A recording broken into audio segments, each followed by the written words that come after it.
Hi, Jonathan York, Bay Financial Partners, looking at the investment markets. As discussed here before, it pretty much looks like a done deal from the Fed this week with the first rate increase in the US for quite a while. That'll just be 0.25% increase in interest rates, and it's just the first sort of step on the line to getting rates back to a more sort of normal level.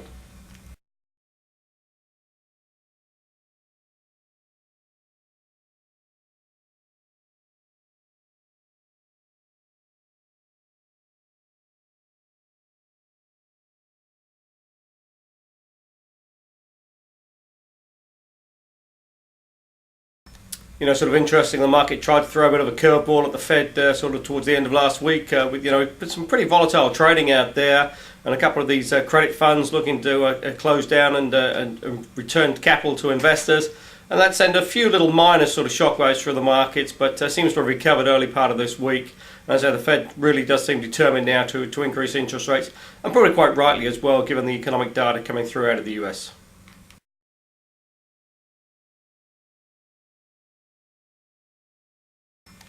So going forward now, just be very interesting. Most people expect a slow, gradual increase.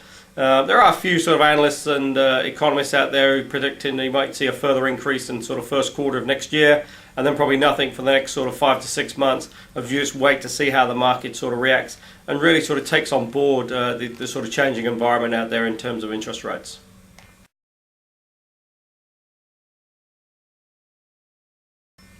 Looking at it, really think it's sort of been currencies and commodities that have really been dominating 2015, and going forward into 2016, it's more than likely going to be interest rates.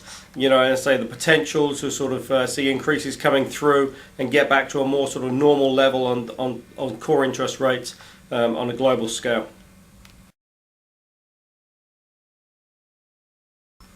Now, key to those sort of pace of those interest rate increases will be one, inflation, which appears to be pretty sort of subdued at present, especially with commodity prices and especially oil at trading down at levels not seen certainly on oil since 2009.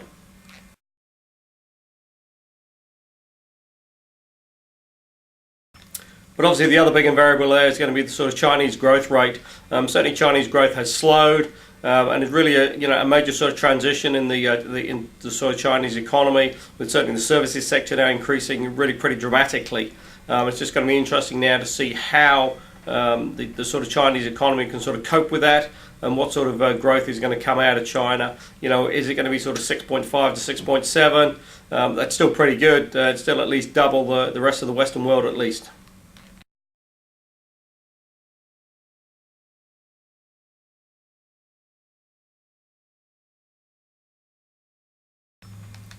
Here in New Zealand, obviously after the rate cut last week, it really is pretty important out there to certainly for a lot of retirees to keep their income stream sort of constant, and with sort of falling rates, it's becoming increasingly difficult to see that. There are plenty of options out there in terms of dividend shares, property trusts, etc., that pay a good steady dividend with income stream that is pretty much intact. And if you're interested in that, call us on 0800 867 323. Or go to the website www.bayfinancialpartners.co.nz.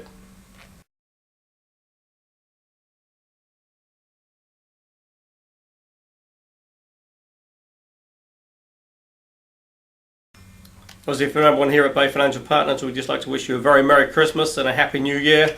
We look forward to speaking to you in 2016. So the contact details are 0800 867 323 or the website www.bayfinancialpartners.co.nz.